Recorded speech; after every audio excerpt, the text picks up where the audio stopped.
Assalamualaikum warahmatullahi wabarakatuh. Innal hamdalillah nahmaduhu wa nasta'inuhu wa nastaghfiruh wa na'udzu bihi min shururi anfusina wa sayyiati a'malina may yahdihillahu fala mudilla lahu wa may yudlil fala hadiya lahu. Asyhadu an la ilaha illallah wahdahu la syarika lahu wa asyhadu anna Muhammadan 'abduhu wa rasuluhu la nabiyya wa la rasula ba'dah. Qala Allah ta'ala fil Qur'anil Karim, ya ayyuhalladzina amanu taqullaha haqqa tuqatih wa la tamutunna illa wa antum muslimun. Wa qala rasuluna Muhammad sallallahu alaihi wasallam, ittaqillaha haitsu ma kunta wa atbi sayyi'atal hasanata tamhuha wa khaliqin nasa bi khuluqin hasanin. Ma ba'du ikhwati thalabah. Siapkan dulu. Hanif, Haidar, Fatih, Fahri, Farhan, Siddiq, Bintang, Rosyid, Mu'ad, Mufti, Ibnu, Lukman, Rifai, Amri, Noval, Rama, Yakub, Haki, Gozi, Sahban, Yahya, Yoga, Zaki. Ada yang lihat Gozi? Udah tuh di sini. Belum. Lagi persiapan kayaknya. Ya.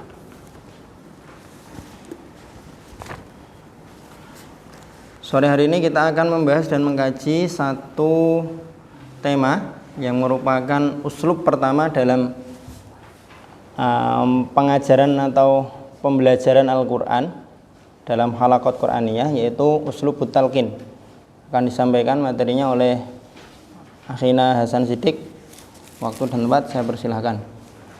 Fadhal.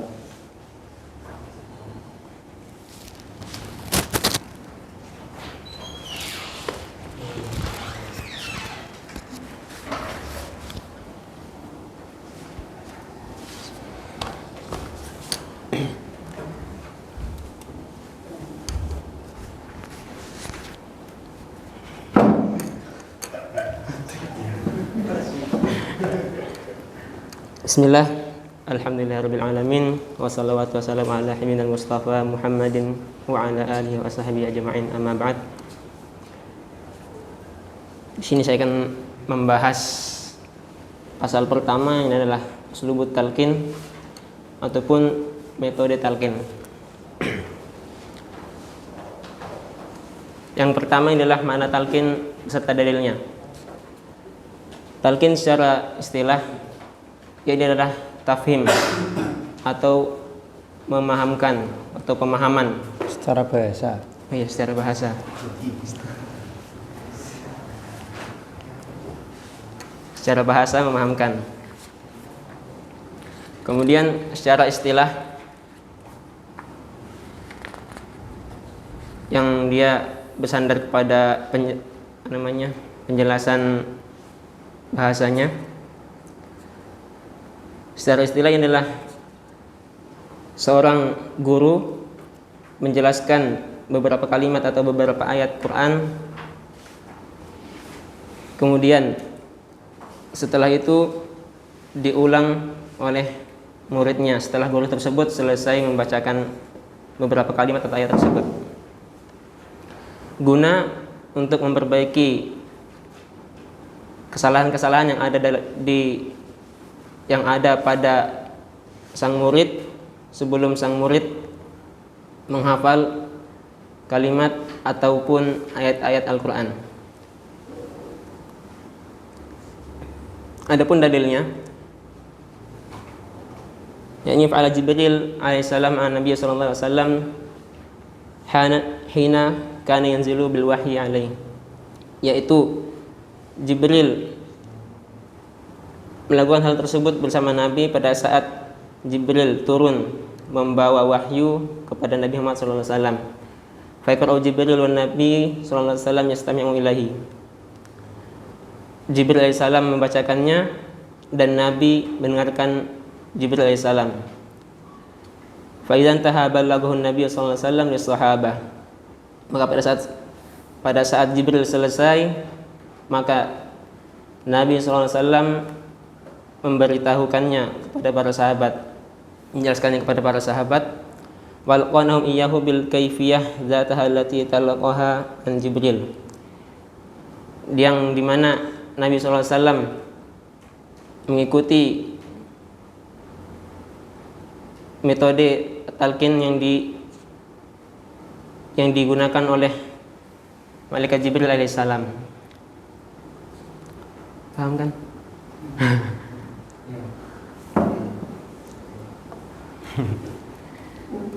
Kemudian yang kedua, hukum talqin. Hukum talqin itu hampir menjadi wajib kepada anak-anak kecil ataupun orang-orang baru memulai menghafal Quran dan mempelajarinya, guna untuk memperbagus atau memperbaiki bacaan Al-Qur'annya. Begitu pula dengan mungkin orang-orang dewasa yang mungkin bacaannya sudah parah dalam membaca Al-Qur'an. Sebagai di sini patokannya ada satu kaidah usul fikih, ma la yatimul wajib illa bi fawal wajib. Apa-apa yang tidak lupa.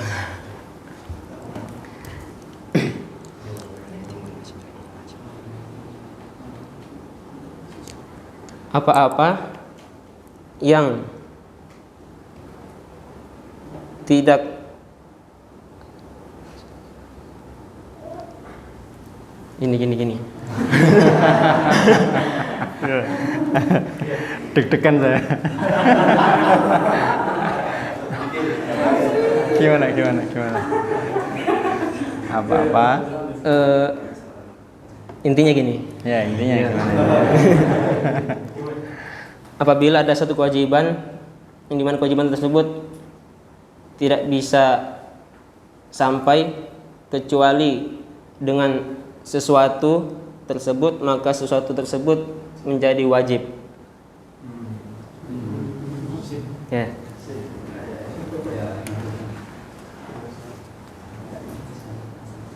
Maka hukum talqin menjadi wajib apabila seorang muslim dikarenakan seorang muslim itu ada kewajiban untuk membaca Al-Qur'an sebagaimana dan membacanya sebagaimana Al-Qur'an itu diturunkan.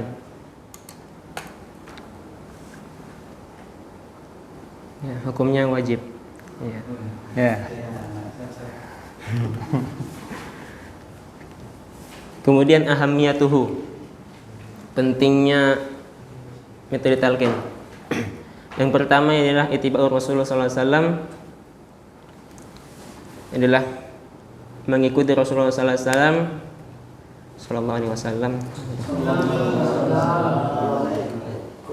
dalam pengajaran Al-Qur'annya kepada para sahabat, yang dimana mentalkinkannya dengan murattalan mujawwadan, murattalan secara tartil dan juga menggunakan tajwid.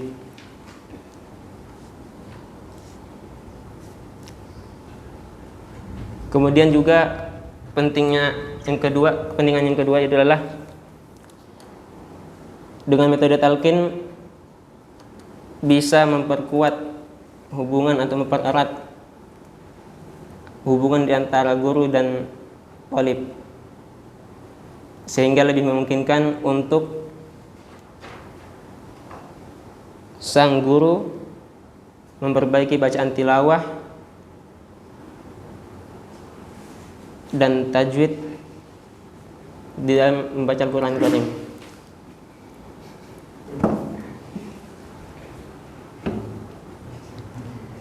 Kemudian dari keutamaannya, yakni tasihun nas li talib qabla mahawalati hafzihi. Keutamaan buah. Buah. Buah itu fadilah berarti ya? Beda. Buah itu hasil. Oh, hasil. Hasil. Buah dari talqin apa? Nah, ini buahnya ini.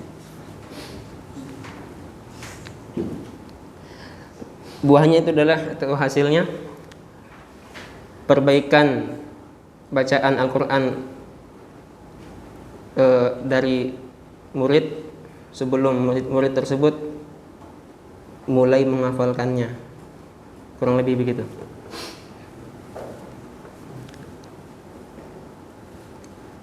Ya, yang pentingnya itu aja sih. Jadi dengan talqin itu nanti tidak ada kesalahan yang besar. Mungkin jikalau tidak ada talqin nanti murid mulai menghafal tanpa ada talqin, kemudian bacaannya ada yang salah, bahkan mungkin kesalahan yang besar, sehingga murid tersebut menghafalnya menjadi kuat di pikirannya, menjadi kuat di otaknya. Kemudian pada saat disetorkan ke gurunya dan ternyata bacaan tersebut salah dikarenakan tanpa metode talqin, maka sang murid akan kesusahan dalam memperbaiki bacaannya dikarenakan sudah dia hafal, jadi sudah melekat di pikiran ataupun di otaknya.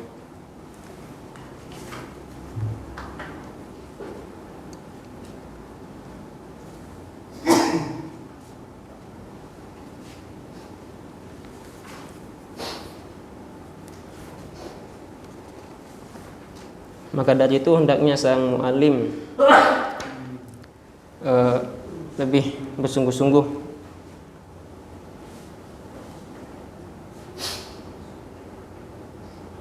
kita lompat langsung ke Rabi'an anau talqin wa kaifiyatuhu.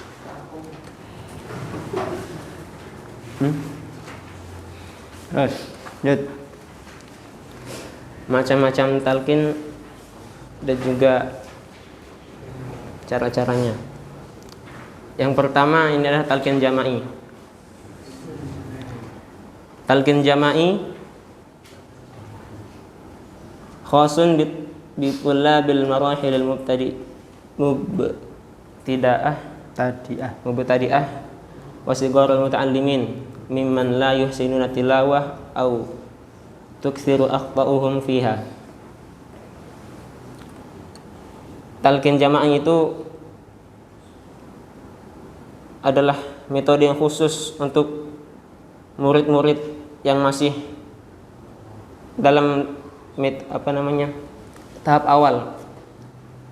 Tahap awal, baik itu dia karena masih kecil atau mungkin karena baru memulai belajar.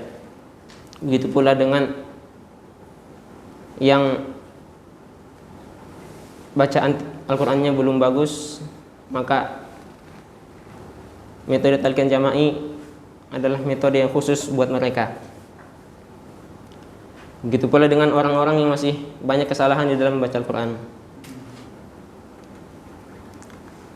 Dan kaifiyahnya yaitu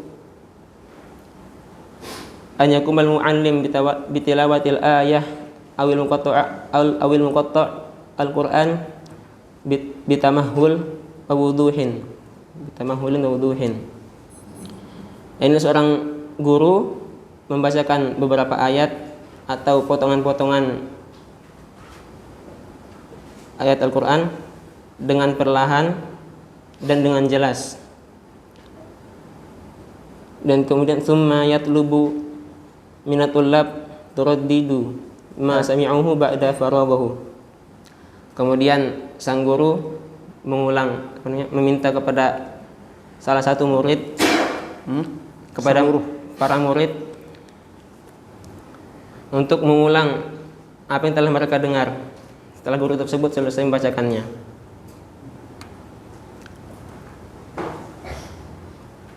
Jadi metodenya sama seperti waktu kita di hari Jumat waktu duha, kurang lebih begitu. Ya.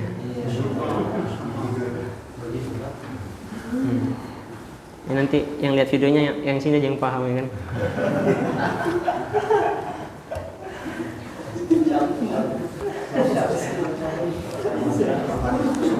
Dan faidah dari talqin jamaah ini annahu yu'allimun natqu Nutqo. Annahu yu'allimun nutqa sahihi. Sahiha. Annahu yu'allimun nutqa sahiha lil kalimati ladat talib. Yani guru mengajarkan pengucapan yang betul atau yang benar pada dalam mengucapkan kalimat-kalimat ataupun mungkin ayat maksudnya di sini kepada para muridnya. Jadi sang guru memberikan arahan, memberikan contoh yang betul kepada para muridnya. Contoh yang betul dalam membaca ayat ataupun mungkin beberapa kalimat.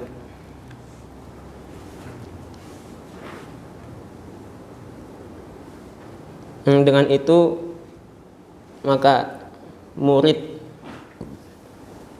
akan terbiasa menjadi lebih kuat dalam mengingatnya menggunakan metode talqin ini.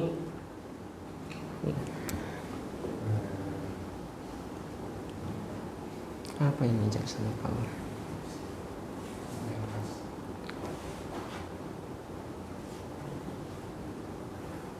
Kemudian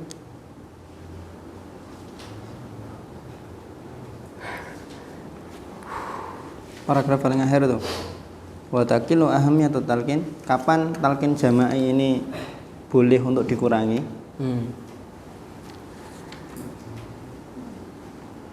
Talqin jama'i dikurangi ketika fase tulab atau tingkatan murid-murid itu dalam membaca ataupun kitabah Menulis. semakin baik. Dan dengan itu maka dia akan lanjut ke metode talqin yang selanjutnya, yaitu adalah metode talqin fardi. Yang metode talqin fardi itu ada 3. Yang pertama,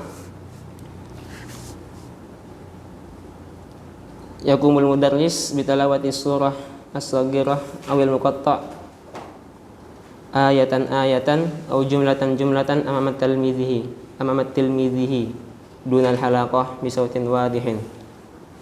Ini seorang guru membacakan surah-surah pendek atau potongan-potongan ayat dari ayat per ayat dan dari kalimat per kalimat di depan muridnya, ya face to face, di luar halaqah. Kemudian sang guru meminta kepada muridnya untuk mengulang kembali tilawah yang telah dia dengar. Kemudian sang guru bisa membenarkan apa yang memang perlu untuk dibenarkan dalam bacaan muridnya.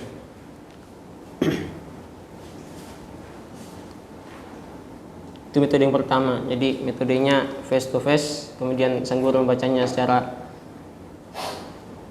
membacakan surah-surah pendek ataupun ayat-ayat potongan dengan bacanya dengan ayat per ayat atau dengan kalimat per kalimat di depan muridnya, sehingga jelas mungkin dari makhraj atau sifatnya, dari tajwidnya. Kemudian sang guru meminta kepada muridnya untuk mengulang, dan si guru membenarkan apa yang perlu dibenarkan dari bacaan muridnya. Kemudian yang kedua, ayakum at-talib bitalawatin nasib wal matlub hifdhihi. thumma yaqumul muallim bi tashihi akhta'ut talib wa tasdidi tilawatihi. Ini metodenya sama kalau lagi talqin Jumat untuk yang kelas semester 4 ke semester 2. Biasanya kan semester 2 disuruh baca, nanti yang salah dibenarkan, kita langsung dibenarkan gitu. Nah, gitu. Yang dibaca semester 2 itu yang akan dihafal besok atau bukan? Nah, berarti enggak masuk metode yang kedua, karena yang kedua itu bitilawatin nasil matlubi hifduhu. Ini lebih cocok ke talqin duha, karena talqin duha itu yang dibaca adalah yang akan dihafal besok. Astagfirullah. Ya. Yang ketiga, lanjut. Yang ketiga, an yahilal muallimut taliba ila asyrati tasjil al-Qur'aniyah bisautin qari'in mutqinin. Yakni sang muallim memberikan kepada talib atau menunjukkan kaset. Ya enggak? Kaset enggak? Ya. Guru memberikan kepada murid semacam kaset atau MP3 untuk didengarkan kepada muridnya, di mana kaset itu dia bacaan Quran yang dimana qari'nya sudah mutqin. Ya gitu. Lalu kemudian murid mendengar, kemudian murid tersebut mendengar rekaman tersebut, mendengar rekaman sebelum menghafalkannya.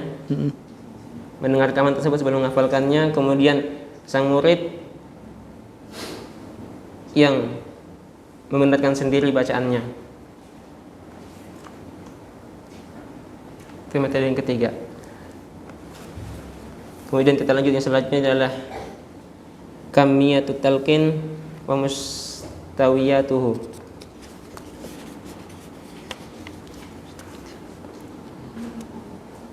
Kimiyatut talqin itu apa lagi?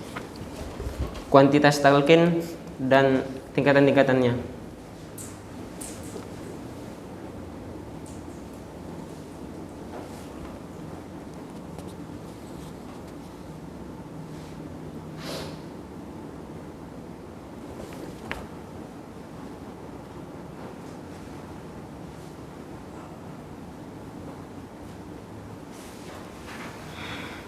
Ini jelasannya. Kalau kesulitan langsung yang itu. Fa inna hunaka thalathata mustawiyatin ra'isatin litalqin fil halqah. 3 level atau 3 tingkatan dalam talqin. Ya.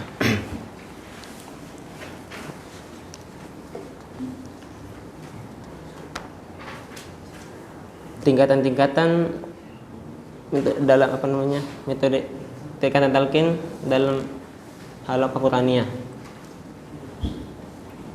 Yang pertama untuk sogir tadi, untuk anak kecil yang baru memulai.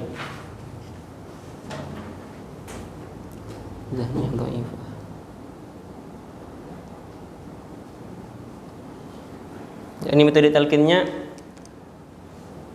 ini kan untuk anak kecil, jadi sang mu'alim atau guru mentalqilkan ayat-ayat yang pendek dari surah-surah yang ada dalam Al-Quran.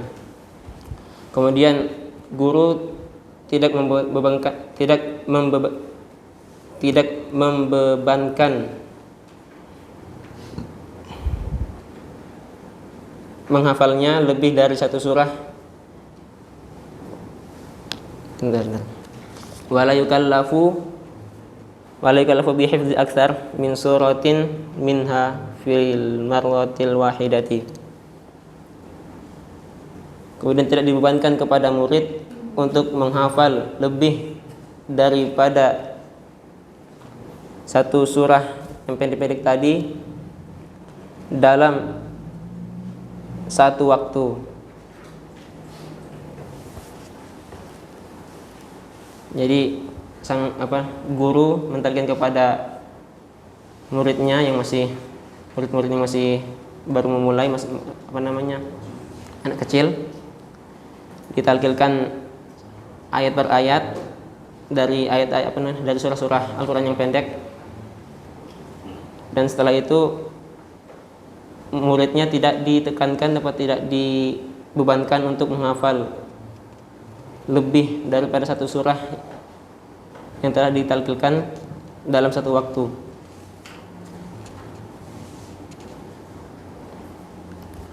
Terus yang kedua, level yang kedua. Kemudian yang kedua, amal mumayyiz awil kabir, amal mumayyiz wal kabir minatul lab faisati hifdzil muqatta' kabirah qad tasiru ila safhatin kamilatin aw aktsar yaumian.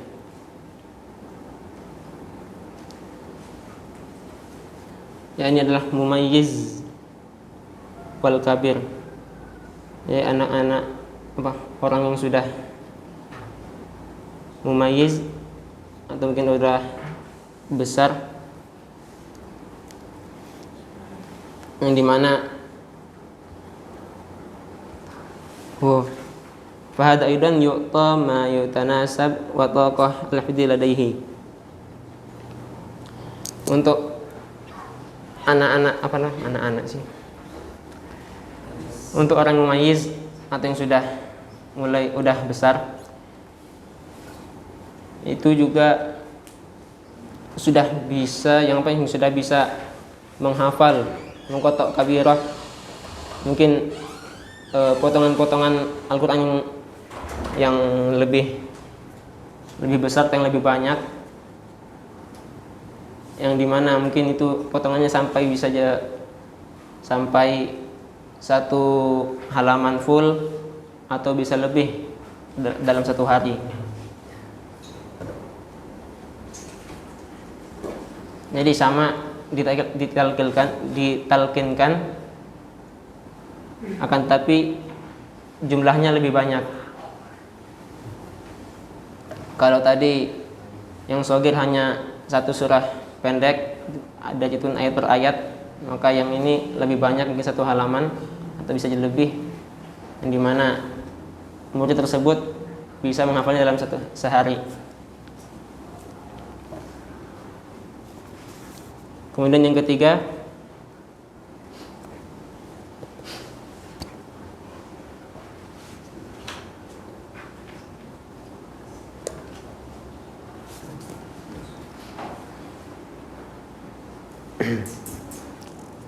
ya ini untuk murid-murid yang memang mampu dalam menghafal atau pemahamannya sudah luas atau sudah tinggi.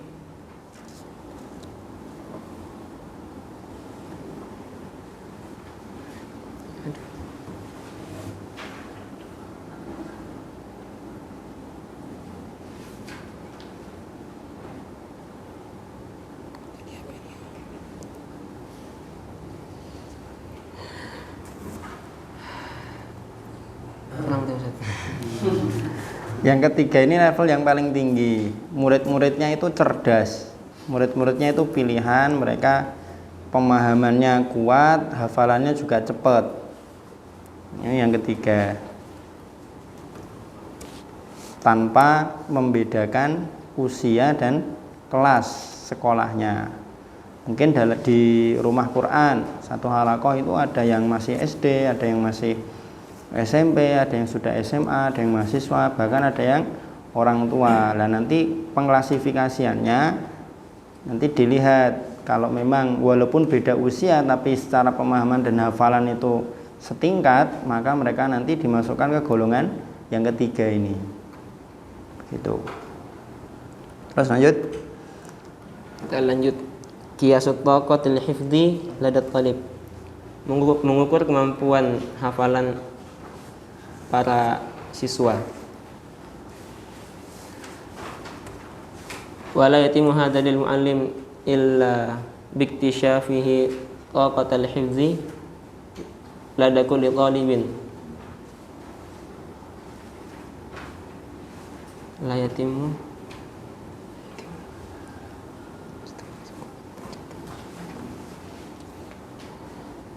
kayaknya ini guru tidak boleh sebenarnya. Pengklasifikasian tadi tingkat 1, level 1, level 2 dan level 3 itu tidak akan mungkin bisa sempurna bagi seorang guru illa kecuali biktisha fihi taqatal hifdzi lada kulli talibin, kecuali dengan cara menyingkap dan mengetahui, memahami kemampuan hafalan seluruh santri atau seluruh murid. Wa indaha tattadhihu ru'yatul lil muallim fayu'ti likullin haqqahu wa ma yunasibhu min kamiyatil hifdzi. Kalau sudah tahu, barulah nanti pandangan seorang muallim itu akan jelas dia, sehingga bisa memberikan untuk masing-masing murid hak yang sesuai dengan kemampuannya. Satu halaqah dites dengan A dia level 1, B level 2, C level 1, D level 3. Nanti level 1 diberikan tugas yang sesuai dengan kemampuan dia, B diberikan yang sesuai dengan kemampuan dia, C diberikan yang sesuai dengan kemampuan dia. Atau kalau dalam skala besar, nanti untuk program tahfidz itu nanti akan dibedakan. Katakanlah mungkin di ma'had tingkat SMA mau mengadakan program tahfidz, maka perlu untuk diklasifikasi dulu dari sekian ratus siswa itu mana yang klasifikasi A, mana yang dia levelnya level 2, mana yang level 3. Level 1 target sekian juz, level 2 target sekian juz, level 3 target sekian juz. Jangan digebyah-huyah, jangan disamaratakan. Kadang kan ada SMP tahfidz target 3, target lulus hafal 15 juz, disamakan semua. Di harian disampaikan kepada siswa sama seperti itu, ketika checking pekanan juga disamakan seperti itu tanpa ada pemilahan. Kira-kira efektif apa enggak? Yang cerdas akan melejit, tapi yang tidak mampu bisa jadi dia akan minder.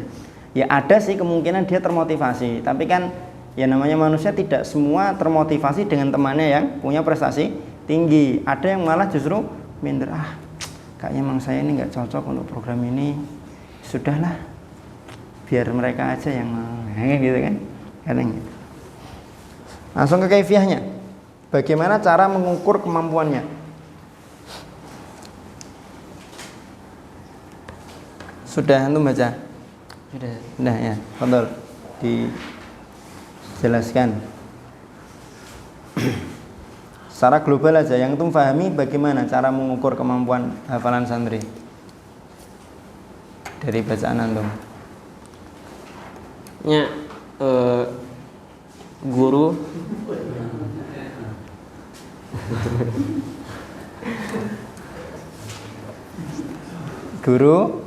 ya.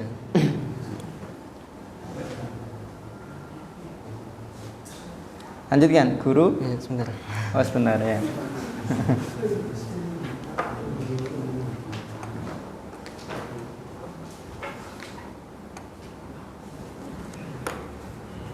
Guru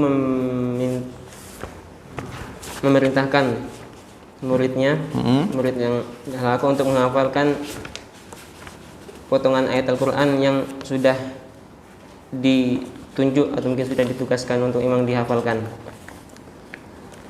baik itu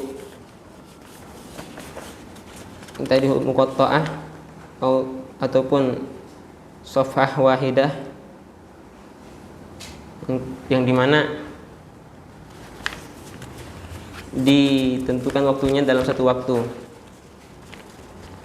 Umpama setengah halaman dikasih waktu 10 menit buat hafal,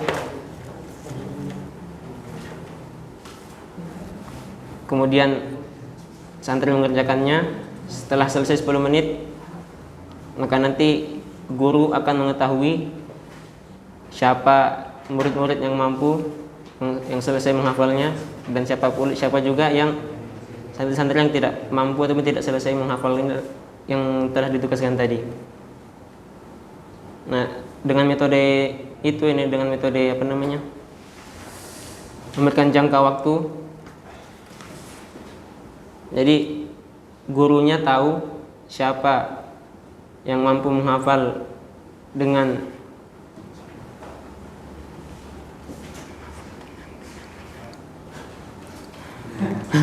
apa? Yang kuat dalam menghafal ataupun yang kurang mampu, yang mampu menghafal dalam waktu tersebut, ataupun juga dapat mengetahui murid-murid yang belum mampu atau yang tidak mampu menghafal dalam waktu tersebut. Ya. Rifai, paham nggak? Paham? Apa? Coba jelaskan. Gimana? Ngasih waktu berapa bulan atau hari. Contohnya kayak gitulah belum. Dulu antum gitu juga nggak? Iya. Sudah? Udah. Fadal, ada yang mau ditanyakan? Ya, silakan.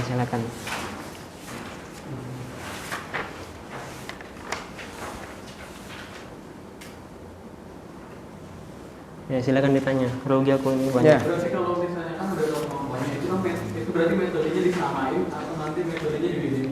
Kan yang A ini klasifikasinya lebih ya 100% bagus lah. Dari tajwid sama bacaan bagus, berarti metodenya pakai metode A atau kan kadang B metodenya yang A nggak bisa ngikut yang B bisa ngikutin metode A. Apa disamain atau nanti B ini dikasih metode beda atau gimana? Dalam program-program yang sifatnya seluruh santri atau seluruh siswa wajib ikut nanti disamakan, dibarengkan. Tapi untuk yang B, karena dia butuh penanganan khusus, maka seorang musyrif atau musyrif tahfidz secara umum sebagai ketua atau musyrif halaqah perlu memberikan porsi khusus untuk si B. Atau kalau mau lebih simpel, nanti di klasifikasi pembagian halaqah itu halaqah 1, mereka yang sudah sip, sehingga nanti talqinnya ya cukup tidak perlu dibacakan, cukup setoran aja, setor bacaan.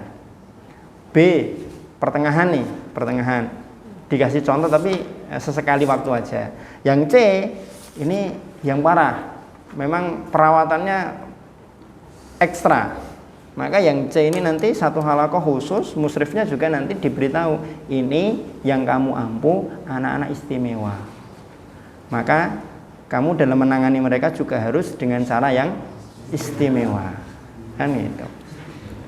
Begitu ya, betul ya? Sangat betul. Khabar, ada lagi? Ya. Apa? Halaman. Nuhbah itu cerdas. Nah, nuhbah, cerdas, tajam, ya pokoknya jos lah. Isti'ab pemahaman.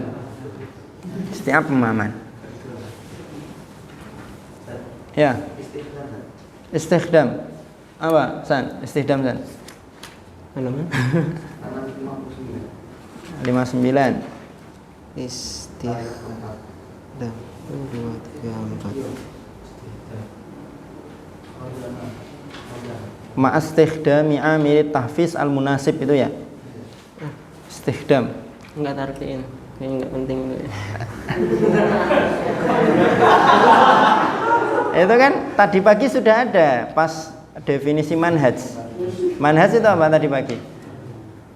Manhaj tadi begitu apa? Bukan yang itu. Manhaj adalah majmu'atul asalib wal wasail allati yastakhdimuhal muallim. Digunakan.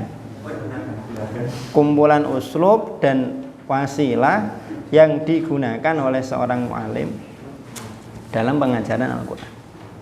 Istikhdam itu menggunakan, sama seperti istakmala. Cuma mesti nanti ada perbedaan makna, karena biasanya bahasa Arab itu beda huruf, beda makna, walaupun arti secara bahasa Indonesianya sama. Karena bahasa Indonesia itu miskin. Iya. Apa teh? Yang kami atau talqin. Kenapa kami atau talqin? Gak paham. Kamiyatut talqin, kuantitas atau banyaknya talqin, banyaknya porsi talqin dan level-level yang diberikan kepada santri. Apakah seluruh siswa atau seluruh santri itu diberikan porsi talqin yang sama atau tidak? Ya jelas, karena levelnya berbeda maka kuantitas yang diberikan, banyaknya talqin yang diberikan juga akan berbeda. Ya. Yang dimakan pada bahasa di istilah sama Wala ba'sa bihi Wala ba'sa fihi, tidak mengapa dalam talqin jamaah itu bil istifadati, memanfaatkan atau menggunakan min asyritati tasjil al-Qur'aniyah, menggunakan kaset-kaset atau murotal, download YouTube, kemudian setelkan, santri suruh ngulang. Ya, musyrifnya cuma nyetel aja, yang ngulang santrinya, siswanya, tidak masalah, tidak apa-apa, boleh menggunakan itu. Au astuanatil lizri. Astuanah itu silinder, al-lizr itu laser. Tadi saya kebingungan pas nyari ini. Astuanah, nanya ke kamus, silinder laser. Nanya ke Google Translate, silinder laser. Nanya ke Samsung, kamus Samsung juga sama, silinder laser. Tak cari di Google, terus tak klik gambar, munculnya gambar DVD. Ternyata maksud dari astuanatul lizr adalah DVD, kaset, VCD atau DVD. Bahasa Arab seperti itu. Untuk mengarabkan benda-benda yang modern kan memang seperti itu. Jihazil hasib apa? Jihaz itu kan tersedia, hasib alat hitung. Jihazil hasib komputer mananya? Iya, jihazil hasib mana komputer? Menyetel DVD atau VCD di komputer. Ya, Kak Hasan boleh. Anasya apa kan? Mana? Enggak, tadi masa dari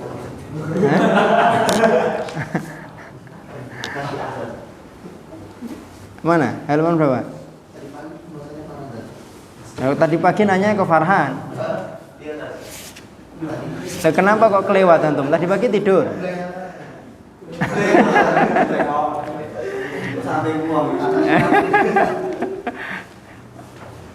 Nanti tanya sama Farhan ya. Ya. Ditutup dulu, Hasan. Ditutup. Ya. Sekian dari saya. Mohon maaf bila tidak jelas. Saya akhiri, dan sebelumnya syukuran kepada Ustadz yang telah membantu. Assalamualaikum warahmatullahi wabarakatuh. Assalamualaikum warahmatullahi wabarakatuh. Dihapus dulu tolong, kawan tulis. Ya Allah.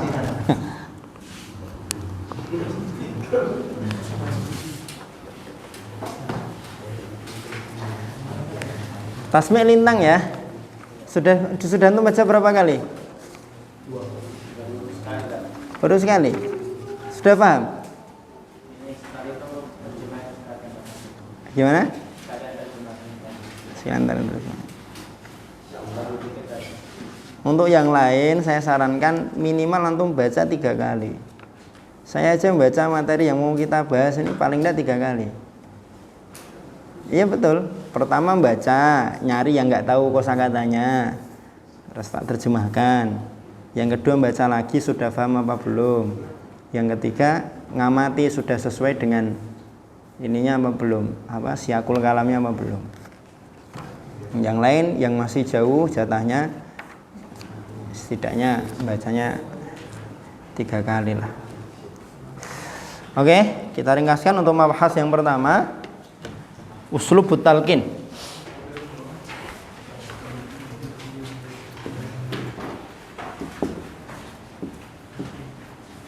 UT. Definisi secara bahasa tafhim atau tafhim itu tidak memahamkan ya. Ya secara ringkasnya memahamkan, tapi tafhim kalau kita terjemahkan dengan rinci dan detail, tafhim itu membuat orang lain paham, memberikan pemahaman kepada orang lain. Gitu. Terus secara istilah, guru membaca kalimat atau ayat, kemudian diulang oleh murid. Kurang lebih gitu. Betul ya Hasan ya?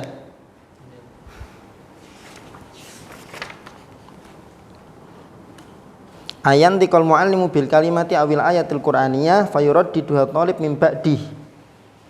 Seorang guru melafalkan kalimat atau ayat Al-Qur'an kemudian diulang oleh murid. Bughiyata tashihi akhta'i thalib fiha qabla syuru'ihi fi hifdhiha.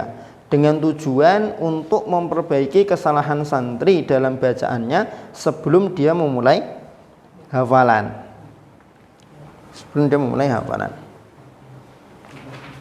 Terus masuk dalam kategori definisi ini juga pembahasan tambahan dalil. Dalilnya adalah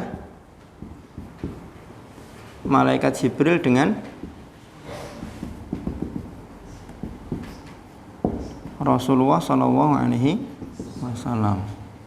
Dan yang kedua setelah definisi adalah hukum. Hukumnya wajib,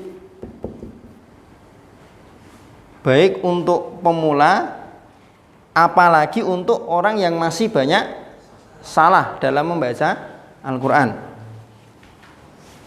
Oh, di sini kan dijelaskan fi haqqis sighar, kemudian bawahnya itu fahusha ghalatuhu, yang banyak kelirunya dalam membaca Al-Quran.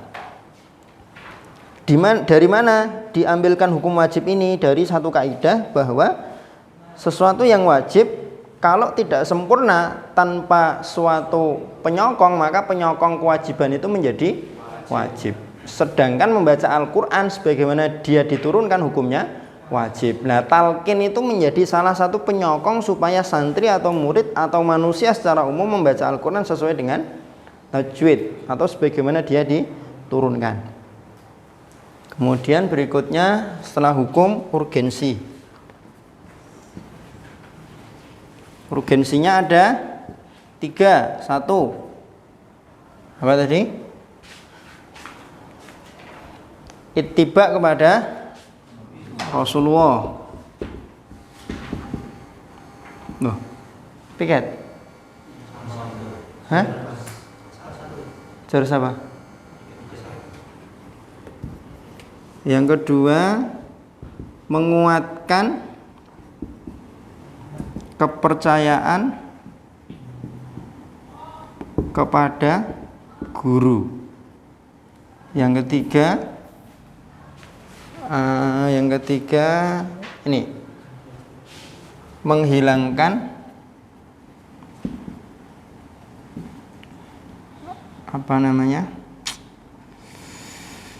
sekat-sekat, penghalang, sekat antara guru dengan murid. Namanya talqin itu kan nanti terbangun ada kedekatan. Terus yang keempat, setelah urgensi, macam ya, macam-macam talqin. 1. Jama'i.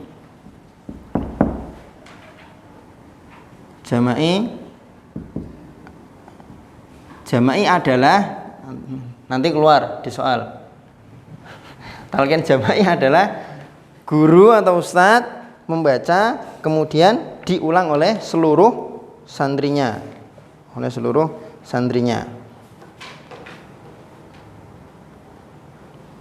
Membacanya pelan-pelan, jelas, tidak terlalu cepat. Wala yasridul kalamu sardan bal yurattiluhu, membacanya dengan dengan tartil. Kemudian yang fardi ada 3. 1, guru membaca, murid menirukan. Tapi face to face ya. Beda dengan yang jama'i. 2, murid membaca yang akan dihafal. Membaca di sini maksudnya membaca talqin loh ya, distorkan, bukan hanya sekedar membaca sendiri. Yang ketiga, mendengar setelan sebelum menghafal. Tapi metode yang ketiga ini tidak direkomendasikan. Karena apa? 1, kemungkinan besar santri akan lalai. Yang kedua, kalaupun santri itu mendengarkan, bisa jadi santri tidak menyadari di mana letak kesalahan dia. Karena hanya sekedar mendengarkan. Kalaupun mau menggunakan metode yang ketiga, maka cari murotal yang betul-betul mujawad. Kalau di sini yang direkomendasikan untuk melihat di footnote nomor 2 itu adalah Al-Husari atau Al-Hasri itu. Hasari. Al-Hasari, kemudian Al-Minshawi. Udah punya murotalnya Minshawi? Belum. Satu lagi yang direkomendasikan di sini Abdullah Basfar. Abdullah Basfar.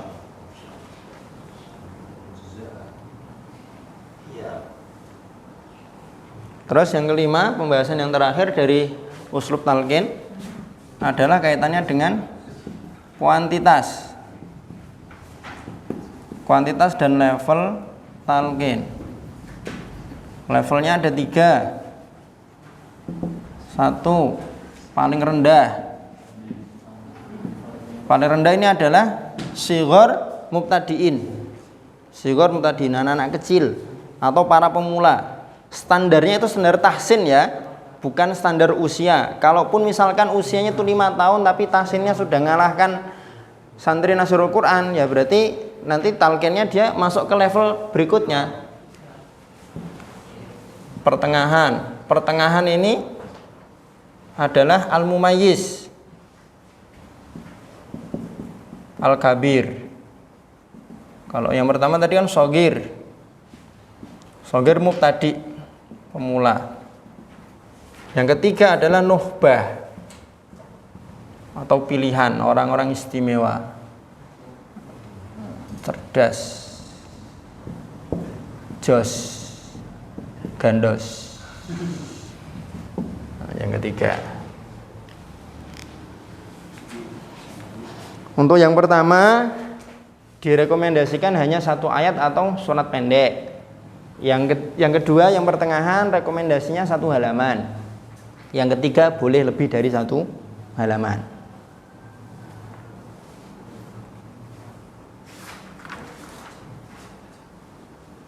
Nah, bagaimana cara menemukan 3 ini? Cara menemukan 3 level ini caranya adalah dengan kaifiyatul qiyas. Kaifiyatul qiyasnya tadi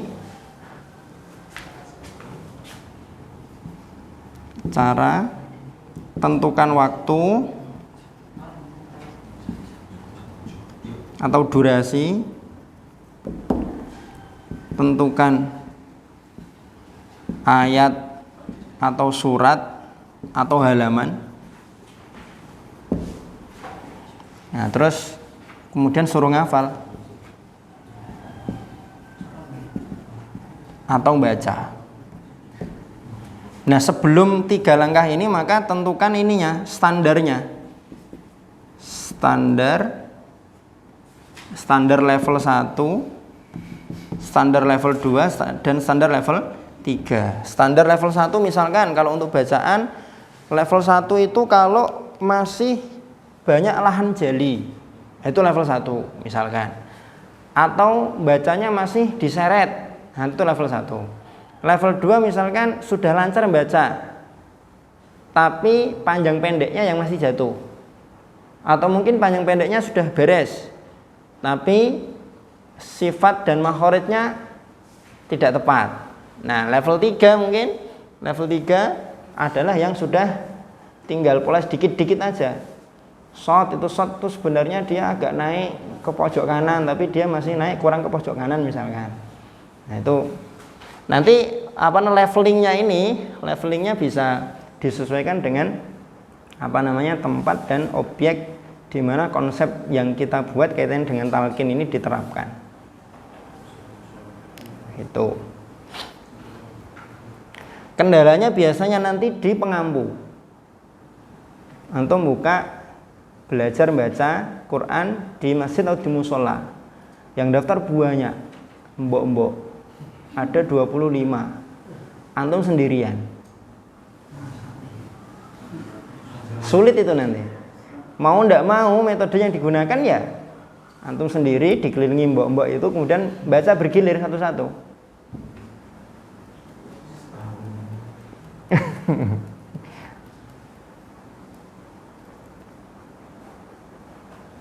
Kemudian cara ini, kaifiyatul qiyas ini bisa dipakai ketika seleksi. Kalau modelnya lembaga itu khusus untuk tahfidz, maka harus ada seleksi. Karena nanti level paling rendah itu harus disesuaikan dengan target. Paham maksudnya? Misalkan dalam durasi 2 tahun harapannya minimal bisa 15 juz satu majlis. Berarti logikanya dalam sehari paling enggak dia mampu minimal setoran 1 lembar. Maka seleksinya, ujiannya nanti standar diterimanya minimal dalam durasi. Misalkan karena dalam 1 hari 1 malam itu porsi untuk menghafal ada 2 jam, maka 1 jam minimal dia bisa hafal 1 halaman. Kalau dalam 1 jam dia tidak mampu menghafal 1 halaman, maka secara teori jangan diterima, karena nanti tidak akan bisa mengikuti program. Kalaupun diterima, ya nanti harus lapang dada ketika santri itu memang dalam perjalanan nambah kerjaan. Ya memang seperti itu. Tapi cara ini antum lihat di footnote itu, footnote halaman 60. Cara ini dia tidak paten, tidak mutlak. Artinya apa? Hasil seleksi itu belum tentu nanti akan sesuai dengan perkiraan dan dugaan kita. Kadang itu ada santri hasil seleksi ini kalau kita terima kayaknya ini berat, Ustaz. Mending yang ini tidak kita luluskan aja, biar menghafal di tempat yang lain. Enggak apa-apa, dia sudah mau mendaftar ke sini itu sudah. Misalnya. Akhirnya diterima. Setelah berjalan waktu, karena ada faktor-faktor lain ya, setelah nanti fase pertama kan ada motivasi-motivasi yang sifatnya maknawi dan madi kan. Dimotivasi, dia terkondisi dengan lingkungan, semangatnya tinggi, dia istiqomah. Ternyata di luar ekspektasi. Hasil seleksi kayaknya tidak mungkin mengejar target. Ternyata setelah berjalan waktu dia mampu mengejar target. Jadi tidak paten, tapi secara umum takribiyah, kurang lebih. Paham ya yang saya maksud ya? Nah, gitu. Kalau lembaganya itu bukan lembaga khusus tahfidz, katakanlah SMA atau SMP, kemudian baru mau buka program, maka leveling ini perlu. Ada target umum, ya secara umum kita targetkan seluruh siswa kita bisa hafal sekian juz. Tapi untuk tataran praktek harian perlu ada leveling ini tadi. Atau penentuan target umum itu harus disesuaikan dengan yang level paling rendah. Siswa kita setelah kita gali, kita klasifikasi, ternyata yang kemampuannya paling rendah itu dalam 3 tahun kemungkinan besar bisa menghafal 6 juz. Ya sudah, berarti target minimal 6 juz.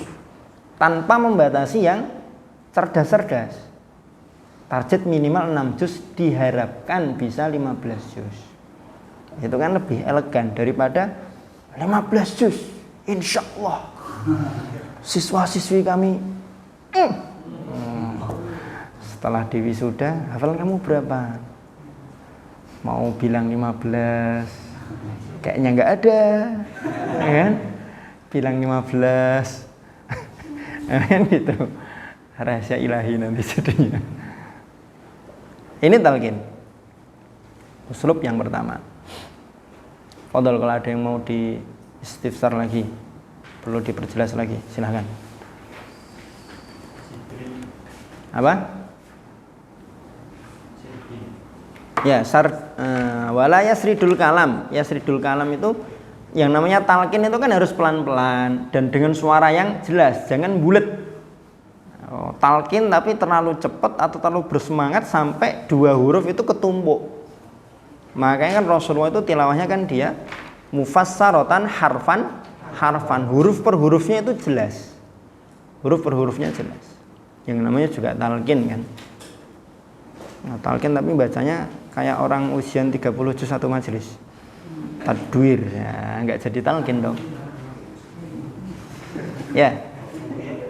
Bughyah dengan tujuan. Bughyah dengan tujuan. Bughyata tashihi akhta'it talib fiha qabla syuru'ihi fi hifdhiha. Ada lagi? Muat? Ya, silakan. Kan kayak misalnya kontrol apa? Kayak MD dengan ada gitu. Kan misalnya kan di sini level talqin itu kan disebutkan dengan kecerdasan dan kemampuan. Ya. Kalau misalnya kita fokus pada kecerdasan, berarti kan otomatis yang ada kelas dengan kelas itu yang positif sama apa itu efektif satu. Ya, ada sisi negatif dan ada sisi positifnya. Sama seperti kamar antum. Kamar antum khusus satu kelas dengan dicampur dengan adik kelas itu ada sisi positif dan ada sisi negatifnya. Pun sama sebagaimana halaqah. Sisi positifnya apa? Ketika ada adik kelas yang melejit, nanti kakak kelas dia akan minimal dia akan malu. Ya, imbas dari malu itu apakah dia nanti minder sehingga ya sudahlah, atau masa saya kalah sih sama. Tapi insya Allah kalau meskipun beda kelas tapi levelingnya berdasarkan ini, artinya kan walaupun dia kelas 7 dengan kelas 9 karena kemampuannya sama, kecerdasannya sama, insya Allah dalam pencapaian juga tidak akan jauh berbeda. Tidak akan jauh berbeda. Gitu. Ada lagi? Fai apa tadi? Itu urgensi poin 3 itu yang mana? Yang mana? Oh, tak kasih lihat. Halaman 55. Ahamiyatuhu yang pertama ada di baris pertama. Yahmilu maknal ittiba. Kenapa penting bagi kita untuk talqin? Karena talqin itu kita mengikuti Rasulullah, mengikuti metode Rasulullah menerima Al-Quran dari malaikat Jibril, mengikuti bagaimana Rasulullah mengajarkan kepada para sahabat, mengikuti bagaimana para sahabat mengajarkan kepada para tabi'in dan seterusnya. Dan seterusnya. Yang kedua, poin yang kedua itu ada di paragraf yang kedua baris pertama. Kama anna fihi ziyadatan fi thiqati tullab bil muallim.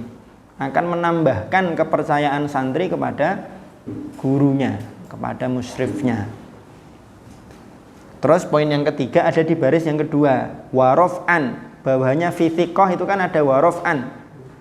Warof'an lima qad yakunu bainahum wa bainahu min hawajiz. Hawajiz itu sekat atau penghalang. Tamna'ul istifadah al-marjuwah, di mana sekat-sekat itu akan menghalangi santri untuk mengambil faedah yang diharapkan dari gurunya, dari muallimnya, dari ustadznya. Ada lagi? Fadhal.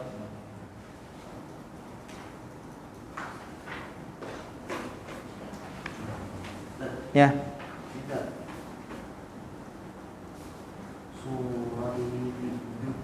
Fi dzihni. Halaman berapa? 55. Paragraf 3. Mana? Oh ya. Wasababu anna kullama yuhfadhu li awali marrah. Kenapa kok penting untuk membenarkan bacaan di awal? Karena setiap yang dihafalkan untuk pertama kali minal Qur'anil Karim dari Al-Qur'an khoto'an kana am shawaban, baik yang dihafalkan itu salah atau benar, Qul huwallahu ahad. Allahus somad. Nah, ini tuh. Alama dzalikal kitabu la raiba fihi. Baik yang dihafalkan pertama kali itu salah atau betul, tarsahu suratuhu fi dzihni. Gambarannya itu akan mengakar kuat dalam pikiran.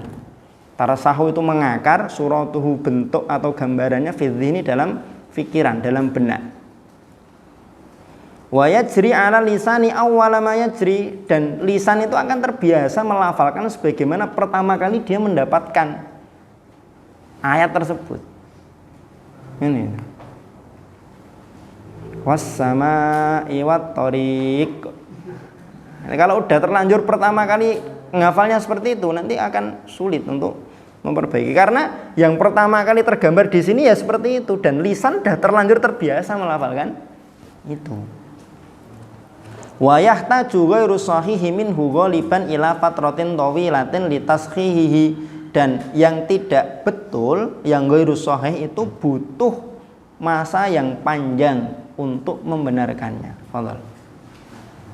Ini ada yang tugas qobliyah iftar ini? Ada nggak? Nggak ada ya? Nggak ada. Karena ibaratnya rumah sudah jadi, ya kan? Padahal rumah itu salah desain. Paham maksudnya? Orang itu kalau hafalannya udah salah, bacaannya udah terlanjur keliru, itu ibarat rumah itu udah jadi, tapi desainnya salah. Mau nggak mau kan rumah itu harus dibongkar, harus dirubuhkan, kan itu. Atau minimal ya harus ada yang dirusak untuk dibangun ulang. Dan itu tentu lebih sulit dibanding dengan ada lahan bangun dari awal, ya toh? Nah, seperti itu. Dan input yang masuk ke pondok-pondok setingkat Mahat Ali, tahfidz, itu biasanya kualitasnya memang masih banyak yang perlu untuk bongkar bangun dari awal. Makanya nanti antum yang bertugas di pondok-pondok tingkat SMP, SMA, atau ada yang di tingkat SD bahkan, jangan berkecil hati. Wah, saya kok tugasnya di tingkat SD sih, nggak branded banget. Saya kan alumni Mahat Ali, tahfidzul Quran. Oh, tugasnya di SD. Lu justru ketika kita memperbaiki dan membenarkan bacaan anak-anak SD, nanti seterusnya dia akan membaca dengan betul. Kalau kita bertugas di yang tingkat SMP atau SMA, di situ peran kita justru lebih besar. Sistem atau model yang langsung ngafal itu perlu untuk dikritisi betul. Santri itu jangan langsung ngafal, harus tahsin tajwid dulu, minimal 1 semester, kalau perlu 1 tahun, kan gitu. Cukup hanya menghafal matan Tuhfatul Atfal, tidak cukup. Itu penunjang. Yang paling penting justru praktek. Paling enggak itu juz yang mau dihafalkan selama dia mondok itu pernah disetorkan bacaannya kepada ustaz. Wah, tapi kalau saya sendiri kan berat ustaz, santrinya ratusan. Ya memang berat, makanya langkah awal itu memperbaiki bacaan para asatidnya. Itu. 1 asatidnya, 2 anak-anak nihai yang akan bertugas. Gitu. Kenapa anak-anak yang mau bertugas? Karena kalau selama 1 tahun nanti antum kemudian menyelesaikan dan mengundurkan diri dari lembaga itu, sudah ada penerusnya, yaitu anak-anak nihai yang akan bertugas. Anak-anak nihai yang akan bertugas nanti akan antum harus doktrin dulu. Yang antum utamakan untuk antum perbaiki tahsinnya anak-anak nihai. Biar nanti akan muter seperti itu terus, tidak apa-apa, tidak masalah. Tapi langkah awal sistem dan program tahsin di semester 1 atau di tahun pertama harus goal dulu. Paham maksudnya ya? Itu amanah saya kepada antum. Bukan amanah saya, amanah kami semua para asatidz. Biar nanti seleksi itu kita senyum-senyum terus. Alhamdulillah bacaannya sudah.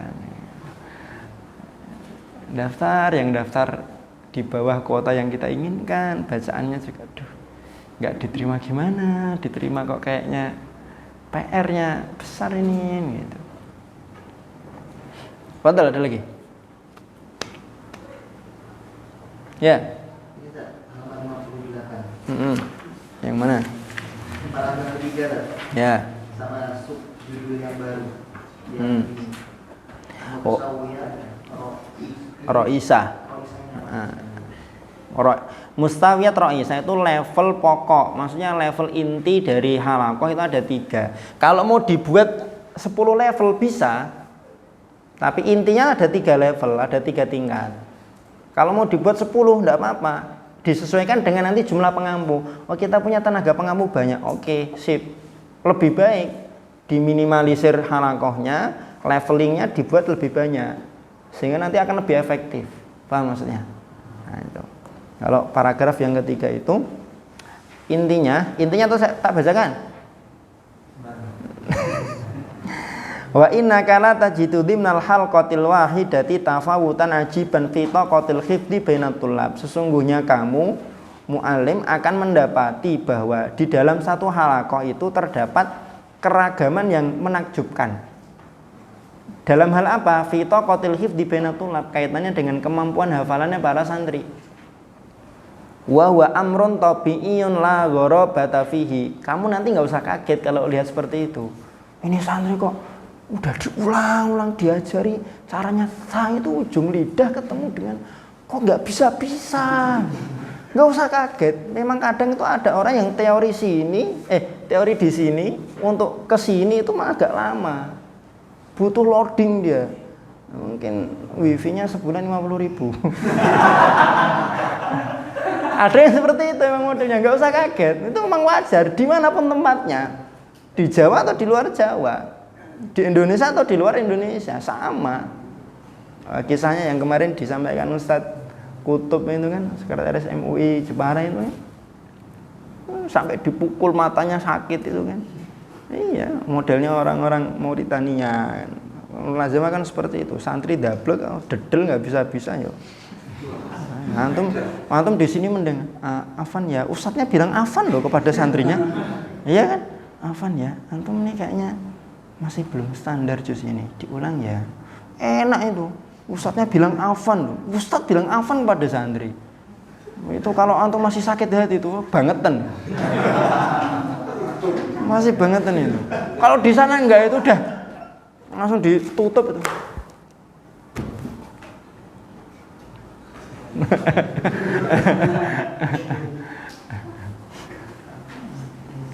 Walidha yukhti'u ba'dul mu'allimina ahyanan hina yasiruna bitullabim alamin walin muwahhadin. Kadang atau seringkali para mu'allim itu salahnya apa? Seluruh santri disamakan jadi satu. Nah, di sini juga kan seperti itu. Tadi ya di sini kita samakan targetnya. Kenapa? Karena di awal kita sudah mengadakan leveling ini tadi. Udah ada standar seleksi. Standar seleksi kita harapkan target sehari minimal 1 lembar itu tercapai. Kalaupun ada yang tidak tercapai dan tidak mampu ya pengecualian khususul. Dan itu tidak banyak. Persentasenya tidak akan lebih dari 20%. Coba aja antum amati di tiap angkatan. Tidak akan lebih dari 20%. Fayutalibunal jami' bihifdzi nafsi surah wal maqta. Ya intinya itu tadilah. Nah, sehingga yang lemah nanti akan ta'asur itu dia terjegal atau terguling. Yang tidak mampu dia akan patah semangat. Yang pinter, yang cerdas akan ngibrit. Tahu ngibrit nggak? Yes. Ngacir dia, lari duluan. Ya, baik. Iya, bukunya kan bagus ya. Bisa nanti kan kita berarti apa enggak apa ya? Misalnya nanti tahun depan dari kelas kita kan nanti ngaji ini lagi. Ya. Terus nanti kita tugas kan nggak mungkin kita tugas di tempat tugas itu pondok tahfidz. Kita terangin buku ini misalnya ke asatidzah gitu. Contoh. Kayak misalnya kan nanti kita apa enggak ada file itu enak gitu buat file gitu. Jadi kan kita terangin nggak mungkin kan kita buka, jarang dari kita kan bisa buka buku baca Arab. Yeah. Kita buka catatan pun emang ada catatan, cuman kita ngomongnya itu kan nggak semuanya bisa gitu memahami orang gitu. Yeah. Nah, misalnya kan ada slide, kita kan seperti pinter IT lah. Bikin kita slide kan gampang gitu kan. Karena nanti pas misalnya atau ada kurikulum baru kita yang disuruh nerangin atau bukan, kan kita enak tinggal slide gitu. Oh, kita ngomong walaupun nggak paham kan nanti ada gambarnya gitu. Jadi mereka bisa memahami di tulisannya itu di balik kita ngomong kadang nggak bisa gitu. Jarang, saya pribadi nggak bisa nerangin memahami orang gitu. Jadi susah gitu. Apa itu baik atau enggak gitu. Contohnya apa gimana ya? Ya tolong diajarin gitu. Ada hal-hal gitu kan enak nanti kita terbiasa. Intinya antum minta saya bikin slide. Loh, tapi kan gini, slide yang saya buat belum tentu bisa antum pahami. Pun kalau antum pahami, belum tentu antum bisa menjabarkan sebagaimana pemahaman saya. Makanya pentingnya saya minta antum untuk punya buku tulis. Dan saya buatkan kayak gini, antum tidak harus nulis plek sama sebagaimana saya. Tulis sesuai dengan pemahaman antum. Yang nanti antum bikin slide sesuai dengan pemahaman antum. Kalau ada yang antum ragukan, kan, ini benar nggak ya? Antum tinggal WA saya, hubungi saya. Atau kalau antum minder, ya tinggal telepon aja. Nasrul Quran. Ustaz, ini lembaga ini. Tapi ya antum terlebih dahulu nyampaikan kepada dewan asatidahnya. Ini sepertinya kita perlu ada semacam kayak refresh kaitannya dengan konsep-konsep. Sepertinya kok Nasrul Quran ada referensi baik. Bagaimana kalau kita mengundang atau kita ziarah silaturahim ke sana, tinggal gitu aja. Tapi ya alangkah lebih baik kalau antum sendiri bisa menyampaikan seperti itu. Begitu ya. Ya entah kapan nanti saya akan buat slide. Tapi tidak tahun ini, karena tahun ini ya kita nyusun kurikulumnya, nyusun kaldiknya, kita buatkan evaluasinya. Evaluasinya ini kan belum ada sebelumnya. Soal-soal ini nanti ya bisa jadi nanti akan kita gunakan juga untuk adik kelas antum. Makanya walaupun nanti kita bagi, jangan antum ngasih adik kelas. Antum bawa buat bahan murojaah nanti. Buat bahan murojaah. Nah, begitu. Banyak kok alumni yang seperti itu. Ya, jadi kaitannya dengan yang saya paling nggak suka itu kalau ada alumni diminta untuk nyusun konsep, kemudian dia menghubungi temannya yang tugas di sini. Aku tolong dikirimi file Nasrul Quran dong. Udelmu. Kok penak men tinggal minta filenya. Memang absensi terus apa itu enggak butuh mikir untuk nyusun biar efektif dan efisien. Itu semuanya butuh mikir. Kok penak men tinggal minta filenya, tinggal ngeprint, tinggal ngubah judul MATQ Nasrul Quran diganti dengan nama lembaga dia. Kok penak men. Oh ini piro.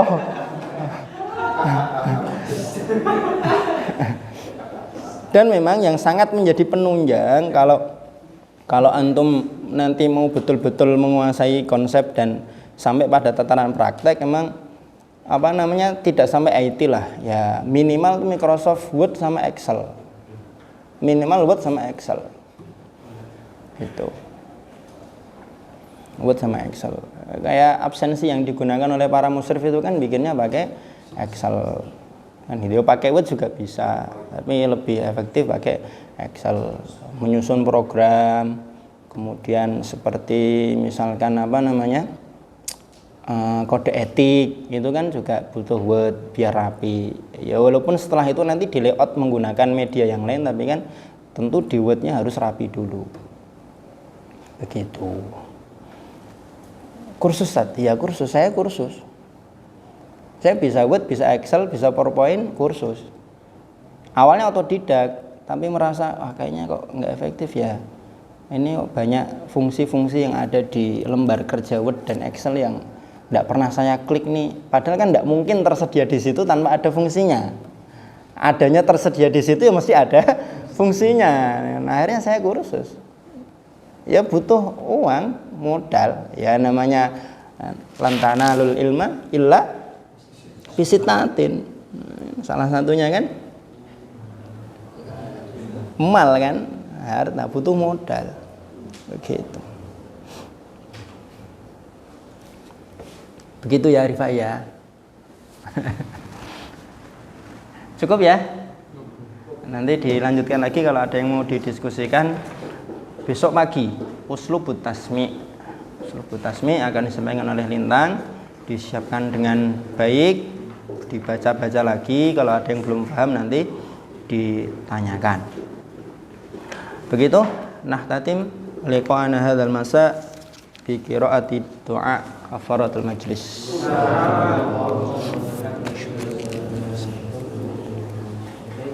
Assalamualaikum warahmatullahi wabarakatuh.